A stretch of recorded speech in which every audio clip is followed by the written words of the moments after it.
우리는 모두 살아가면서 한 번쯤 주위에 사람이 있어도 정작 내 곁에 아무도 없는 것처럼 느껴질 때가 있습니다. 요즘 세상은 그 어느 때보다 서로 연결된 시대죠. 그래서 네트워킹이 너무 잘 되는 시대입니다.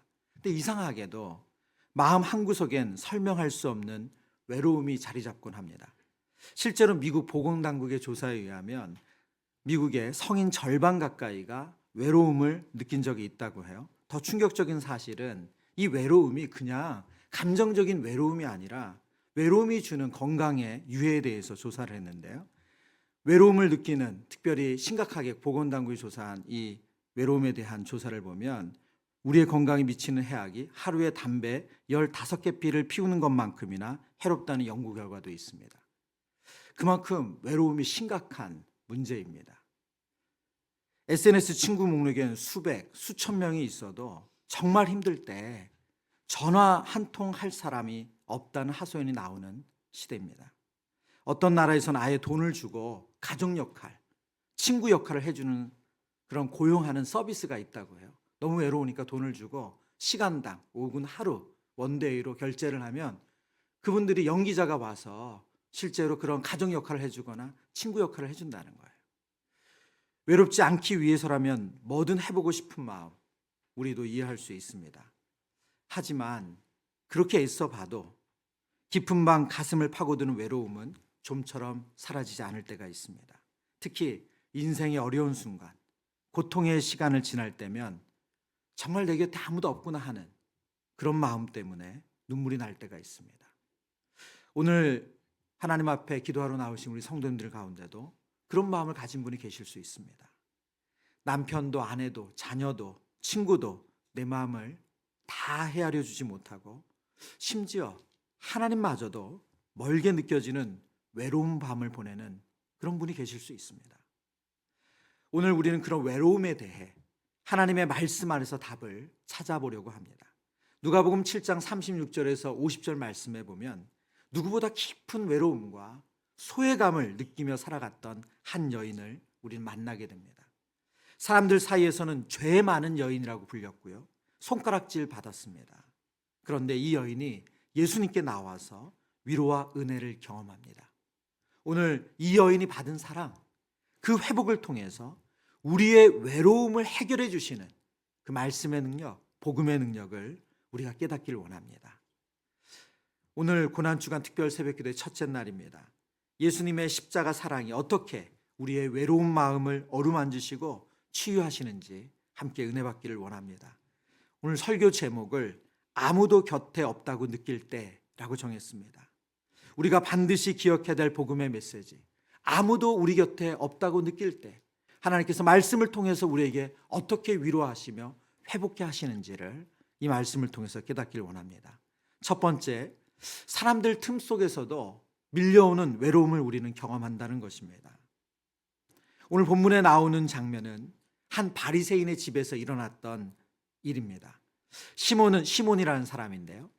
이 사람은 예수님을 식사 자리에 초대했어요. 그 자리에 함께한 사람들도 많았을 겁니다. 겉으로 보기엔 사람들과 어울려 대화하고 교제하는 따뜻한 분위기였습니다. 그런데 이 무리 가운데 외롭게 서 있는 한 사람이 있습니다. 오늘 본문에 보면 이 사람의 이름을 기록조차 하지 않았어요. 단지 그 동네에서 죄인으로 알려진 여자다 이렇게 기록하고 있습니다.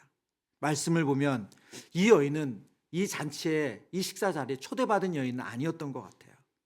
그럼에도 예수님이 시몬이라는 이 바리새인의 집에 오셨다는 소문을 듣고 용기를 내서 지금 이 집에 들어갔습니다. 아마도 조용히 사람들 사이를 피해서 예수님의 발치 가까이 눈에 띄지 않도록 조심하며 예수님 발치 가까이 다가갔을 겁니다. 저도 말씀을 연구하면서 알게 됐어요. 당시 유대인들의 이런 식사 자리, 어느 집에서 이런 사람들이 모이는 자리가 있으면 아마 옛날 우리 시골 같은 분위기였나 봐요. 그러면 주변에 있는 사람들이 모여서 구경하거나 그리고 듣는 일들이 종종 있었다고 해요. 그러니까 이렇게 사람들이 초대받지 않은 사람이라 할지라도 거기 주변을 기웃기웃거리고 뭐 먹나 지켜보고 뭐 이런 일이 있었던 것 같아요. 그런데 이렇게 평판이 좋지 않은 여인이 남의 집에 들어온다는 것은 아주 이례적이고 그리고 이 여인이 죄인으로 불렸다는 걸 생각하면 아주 위험한 일일 수 있었다는 겁니다. 근데 왜 여인은 그렇게까지 했을까요? 어떤 마음이 이 여인에게 있었기에 이렇게 사람들의 보기에 어떤 일을 당할지도 모르는데 이 위험한 시도를 했을까요? 성경은 이 여인에 대해서, 이 여인의 과거에 대해서 자세히 기록하지 않습니다. 아주 짧은 묘사로 그녀가 얼마나 외롭고 깊은 상처 가운데 있었는지 우리에게 알려줄 뿐입니다. 성경학자들에 의하면 이 여인이 성적인 범죄로 인해서, 말하자면 몸을 파는 일을 통해서 이 여인이 사람들에게 수군거리는 대상이었을 거다. 그렇게 보는 학자들도 꽤 있습니다. 그러나 정확하게 어떤 죄를, 어떤 일을 해서 이 여인이 사람들에게 이렇게 비난을 받고 죄인이라 불렸는지는 알지 못합니다. 한 신학자는 이렇게 설명합니다. 죄 많은 여인이라는 낙인은 주홍 글씨처럼 그녀를 따라다녔다. 사람들은 그녀를 보며 고개를 돌리거나 수군거리며 피했다. 그녀는 그런 시선 속에서 상처 입고 죄책감과 외로움에 갇혀 살았다. 그렇습니다. 사람들 속에 있어도 외로운 삶을 살았던 여인이 바로 이 여인입니다. 겉으로는 무심한 척, 사람들이 뭐라 하든 괜찮은 척 하며 살았지만 속은 끊임없이 자문했을 겁니다. 나는 사랑받을 자격이 없구나. 혹시 여러분 가운데도 이 여인의 외로움에 공감되는 분이 계십니까? 가족들 사이, 직장 동료들 틈에 있어도 마음을 열 사람이 없고 혼자인 것 같은 분들을 말합니다. 제가 신방하면서 종종 우리 성도님들에게 어떻게 지내세요? 이제는 좀 우리 교회가 식구 같으세요? 이렇게 물을 때가 있습니다. 근데 제가 그렇게 묻는 질문의 의도는 뭐겠어요? 긍정의 대답을 듣고 싶은 거죠. 근데 목사님 아직 없어요. 이런 얘기를 들을 때가 있어요. 여러분, 우리 가운데 그런 외로움을 느낄 때가 있습니다. 오늘 이 여인을 보면 사람들 말에 상처받고 오해의 마음을 닫은 채 나 혼자야 하는 마음으로 살고 있는 거죠. 특별히 요즘 같은 시대 신앙생활을 한다는 것은 사회가 지지하고 격려하는 분위기가 아니에요. 이런 속에서 사람들의 비웃음과 소외를 경험하고 있는 분도 계실 수 있습니다. 그 외로움은 다양하지만 결국 마음 깊은 곳은 고독입니다. 사람 많은 교회 안에서도 나 혼자 따로 떨어진 것 같은 느낌을 우리가 받을 때가 있습니다. 가정의 식탁에 앉아 있어도 마음이 텅 빈 것 같은 허전함을 느낄 수도 있어요. 그 외로움의 무게를 우리가 다 압니다. 하지만 오늘 본문의 여인은 이 외로움 속에서 예수님께 나아가는 길을 선택했습니다. 사실 그녀는 얼마든지 절망 속에 주저앉을 수 있었습니다. 나는 더러워진 죄인이야. 내가 뭐라고 선지자라고 불리는 그분 앞에 나갈 수가 있겠어. 그런데 이 여인은 그렇게 숨어 있지 않았습니다. 그래서 이 여인의 삶을 그 주저앉는 것으로 끝내지 않았어요. 용기 내서 나아갑니다. 자신을 어떻게 사람들이 보는지 알지만, 삐뚤어진 시선으로 보고 비난하는 것을 알지만, 또 바리새인의 집에서 쫓겨날 수 있다는 것도 알지만 예수님이라면 다르실 거야 라는 기대를 가지고, 이 희미한 소망을 가지고 지금 나아갑니다. 아무도 내 곁에 없다고 느껴질 때 이 여인이 선택한 것은 예수님을 찾는 거였어요.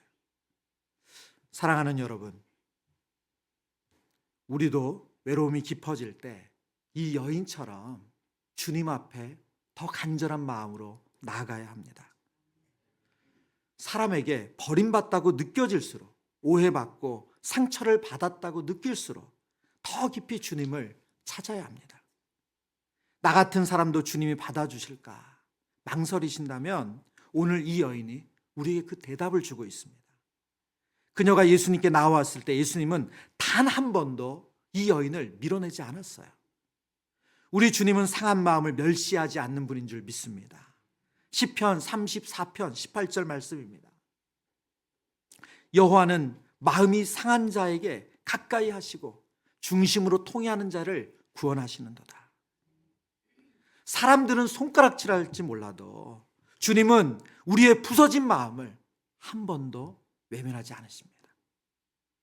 그러니 우리 사랑하는 성도님들, 외롭다고 느낄수록, 사람들의 시선에 위축될수록 더욱 담대히 주님을 찾으시기를 축복합니다. 이 새벽 믿음으로 주님께 걸어 나온 여러분의 발걸음도 이 여인처럼 은혜의 자리로 나아가는 발걸음인 줄 믿습니다. 우리는 사람들 틈에 있어도 외롭습니다. 그게 우리의 모습이에요. 두 번째, 오늘 성경은 우리를 외면하지 않고 받아주시는 예수님을 소개합니다.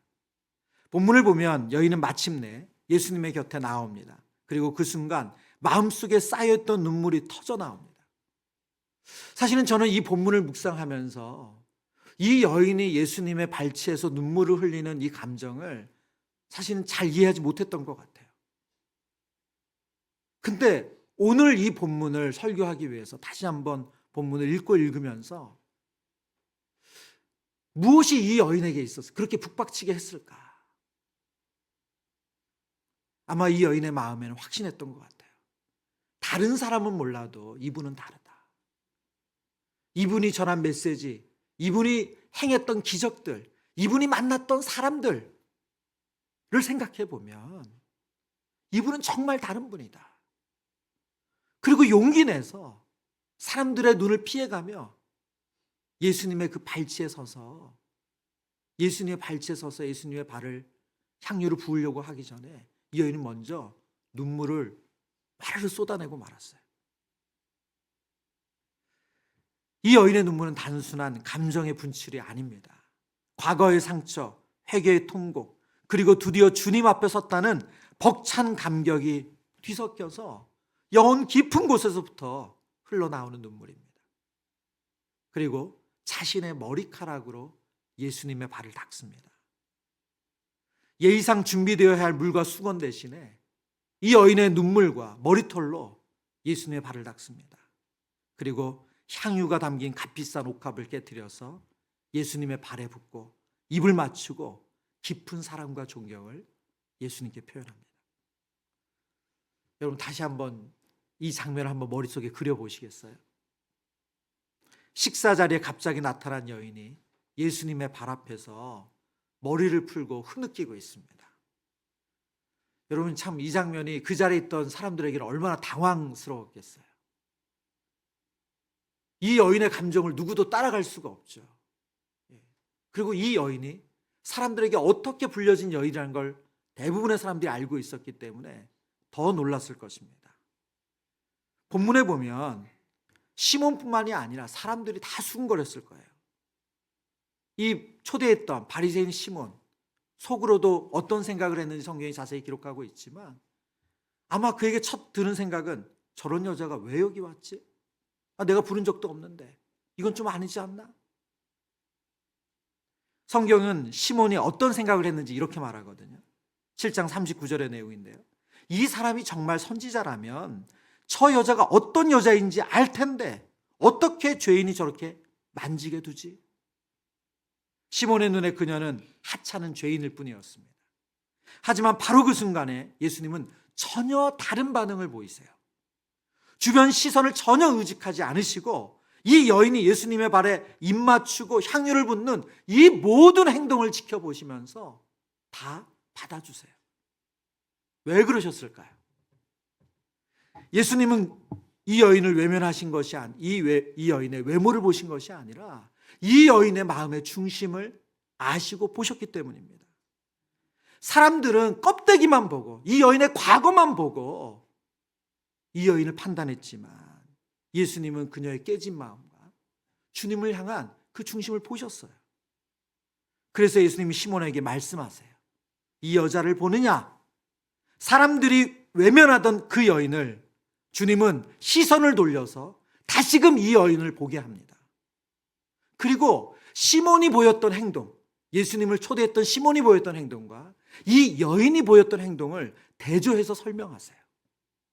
누가복음 7장 44절과 45절에 나오는 내용인데요. 너는 내게 발을 씻을 물을 주지 않았지만 이 여인은 눈물로 내 발을 적시고 머리털을 닦았다.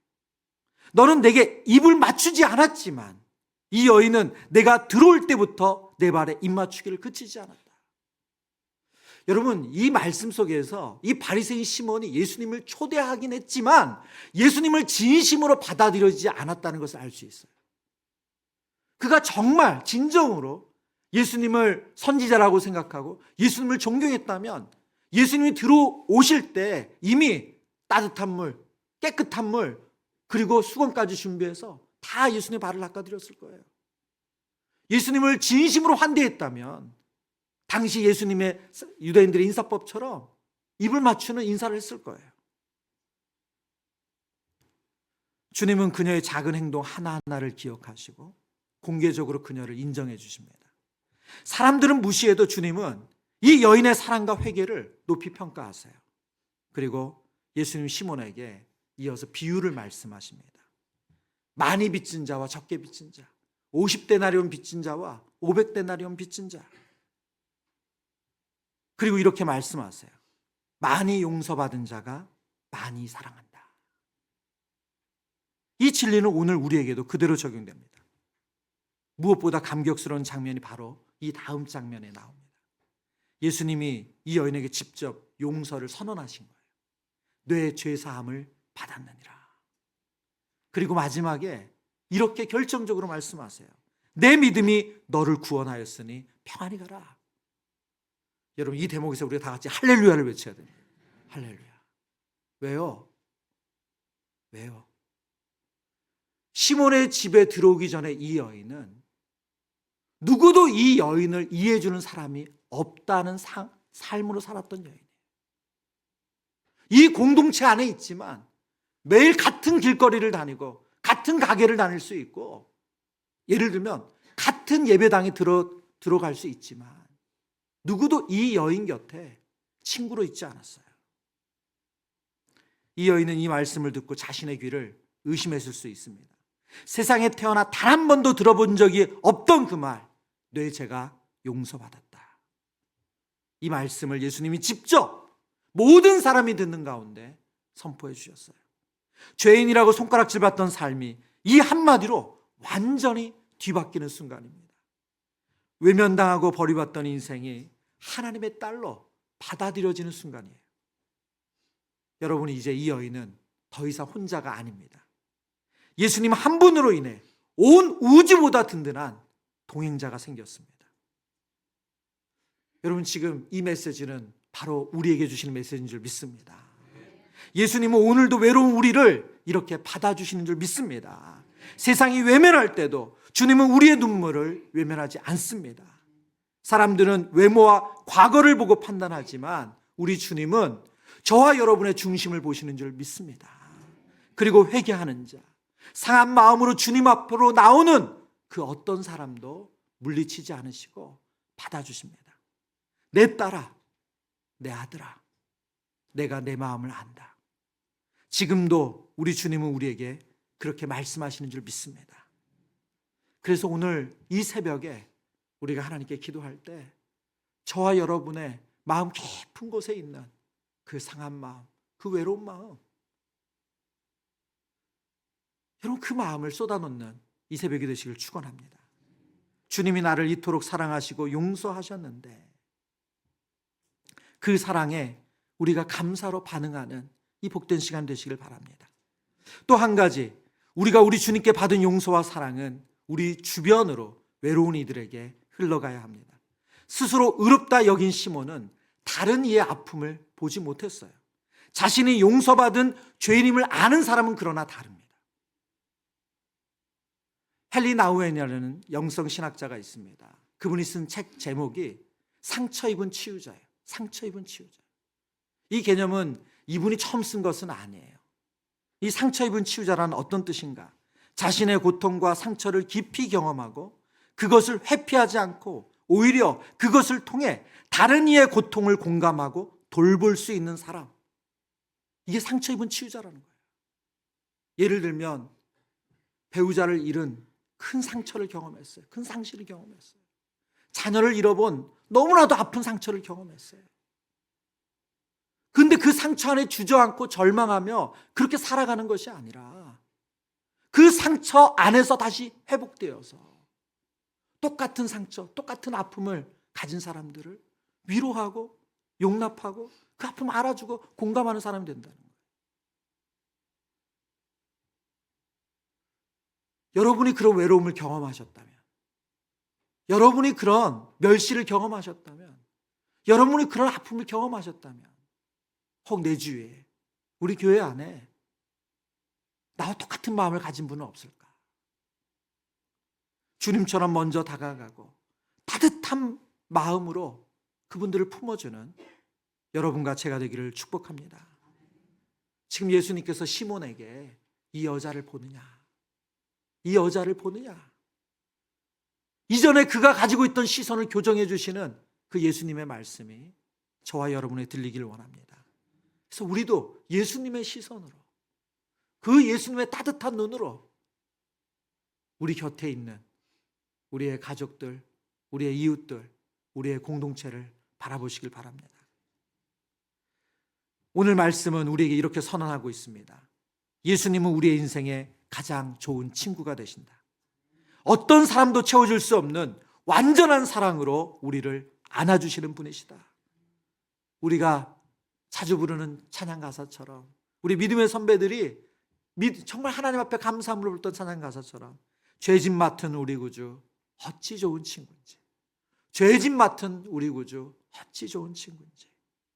예수님이 지금 이 새벽에 우리와 가장 좋은 친구로 함께 하신 줄 믿습니다.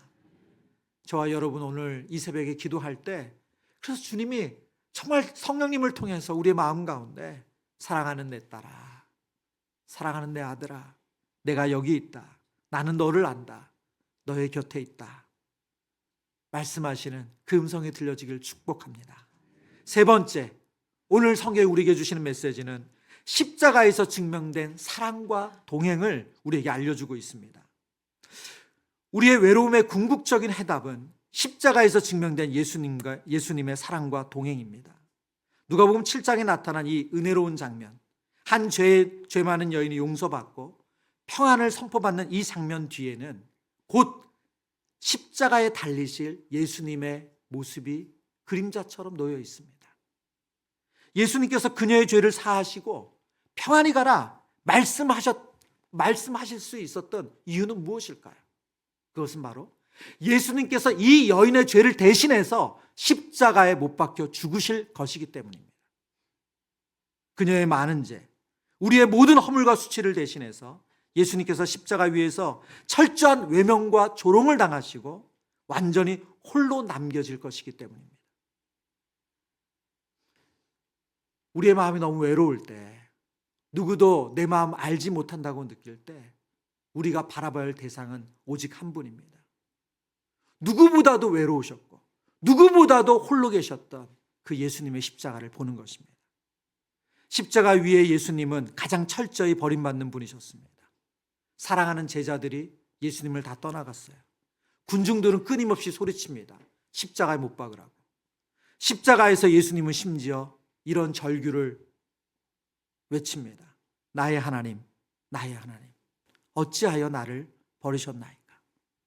우리는 이 예수님의 외침이 단순히 내 곁에 아무도 없습니다, 저는 배신당했습니다, 이런 인간적인 그런 탄식이 아니라는 거 알고 있습니다. 예수님께서 나의 하나님, 나의 하나님, 어찌하여 나를 버리셨나이까. 우리의 죄 때문에 하나님과도 분리되는 완전한 고립, 그것이 바로 예수님의 십자가의 모습이세요. 그런데 바로 그 십자가를 통해서 이제는 우리가 영원히 버림받지 않게 되었습니다. 예수님이 나 대신 버림받으셨기에 이제 하나님께서 나를 결코 떠나지 않으신다는 이 약속이 확증된 줄 믿습니다. 그래서 십자가는 우리와 함께 하시는 임마누엘의 상징입니다. 로마서 5장 8절 말씀, 우리가 익히 암송하고 사랑하는 말씀입니다. 우리가 아직 죄인 되었을 때 그리스도께서 우리를 위하여 죽으심으로, 같이 읽습니다, 하나님께서 우리에 대한 자기의 사랑을 확증하셨느니라. 아멘. 십자가는 저와 여러분을 향한 하나님의 사랑의 확증입니다. 내가 너를 이렇게까지 사랑한단다. 너를 절대 홀로 두지 않는다. 누가복음 7장에서 여인은 내 죄사함을 받았느니라는 말씀을 들었습니다. 그리고 주님은 그 선언을 십자가에서 자기의 피로 확증해 주셨어요.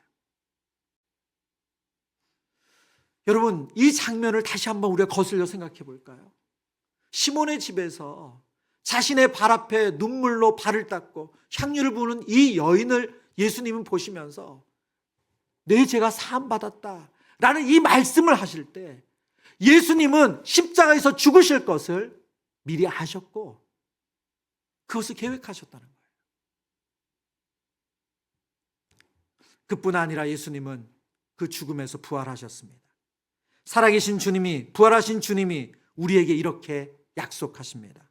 볼지어다 내가 세상 끝날까지 너희와 항상 함께 있으리라. 볼지어다 내가 세상 끝날까지 너희와 항상 함께 있으리라. 이 약속은 단지 과거에 끝난 이야기가 아닙니다. 오늘도 살아계신 하나님께서 성령님을 통해서 우리에게 확증하시고 이 약속을 지키시는 줄 믿습니다. 그것이 오늘 우리가 인생에서 겪을 수 있는 외로움의 유일한 해답인 줄 믿습니다. 우리의 마음 깊은 곳을, 그 고독을, 그 외로움을 가장 잘 아시는 예수님께서 절대 우리를 떠나지도 버리시지도 않으시겠다고 약속하세요. 히브리서 13장 5절 말씀에 내가 결코 너를 버리지 아니하고 너를 떠나지 아니하리라. 여러분, 세상이 주는 위로 우리에게 잠시 정말 위로가 됩니다. 예. 그래서 요즘 예능 프로가 인기인 걸 보면 우리가 그만큼 외로운 것 같아요. 지금 우리가 너무나도 익숙한 우리의 일상이지만 여러분, 남이 밥 먹는 걸 보면서 우리가 왜 재밌는 거예요? 내가 먹는 것도 아닌데. 남이 밥 먹는 거 보면서 왜 우리가 1시간, 2시간씩 낄낄거리고 우리가 재밌는 거죠? 남이 홀로 사는 게 뭐 재밌다고 우리가 그 사람이 사는 거를 아침부터 일어나서 밤에 잠잘 때까지 그걸 지켜보고 있습니다. 위로받기 원하는 거죠. 하지만 이런 세상이 주는 위로는 정말 잠깐입니다. 하지만 주님의 위로는 다릅니다. 그분은 언제나 우리와 함께 하시고 우리가 어떤 상황에 있든지 우리와 함께 울고 함께 웃는 분인 줄 믿습니다. 그래서 비록 우리의 감정이 또 우리의 상황이 나 홀로 버려져 있다, 고립되어 있다, 소외된다, 그렇게 느끼는 시간, 그런 상황이 있다 할지라도 결코 우리가 혼자가 아니라는 것을 잊지 않으시길 바랍니다. 그럴 때일수록 십자가를 붙드시길 바랍니다. 십자가에 달리신 주님을 바라보며 이렇게 고백하기를 소망합니다. 예수님이 나와 함께 계십니다. 예수님이 나를 사랑하십니다. 나는 결코 버림받은 존재가 아닙니다. 이 믿음의 고백이 저와 여러분을 붙들어줄 줄 믿습니다. 십자가의 사랑을 깊이 묵상할 때 성령이 주시는 위로와 평안을 우리는 얻게 됩니다. 그리고 오늘 예수님께서 이 여인을 향하여 마지막 주셨던 말씀, 평안히 가라. 세상이 줄 수도 없고 알 수도 없는 이 평안이 저와 여러분의 삶에 충만할 줄 믿습니다. 십자가의 사랑, 예수님의 동행하심, 그것이 우리가 겪는 외로움에 대한 하나님의 답입니다. 말씀을 맺겠습니다. 우리는 살아가면서 종종 이렇게 느낄 때가 있습니다. 정말 나 혼자인가? 내 곁에 아무도 없나? 그러나 바로 그때, 아무도 곁에 없다고 느껴질 바로 그때 눈을 들어서 나를 위하여 그 십자가의 사랑을 보여주신 십자가를 바라보시기를 축복합니다. 우리 곁에 이미 주님이 와 계신 줄 믿습니다. 사람들에게 외면당하고 죄인 취급받으며 외로움에 무너졌던 한 여인을 일으켜 세우셨던 그 주님께서 오늘도 동일한 사랑으로 저와 여러분 곁에서 내가 여기 있다 말씀하시는 줄 믿습니다. 그리고 내 편이 되셔서, 우리의 편이 되셔서 하나님이 나와 함께 있기에 결코 혼자가 아니라고 붙들어 주신 줄 믿습니다. 내 딸아, 내 아들아, 내가 항상 너와 함께 있겠다, 내가 영원토록 내 편이 되어주겠다 말씀하시는 그 하나님의 사랑을 기억하는 사랑하는 성도님 되시길 축복합니다.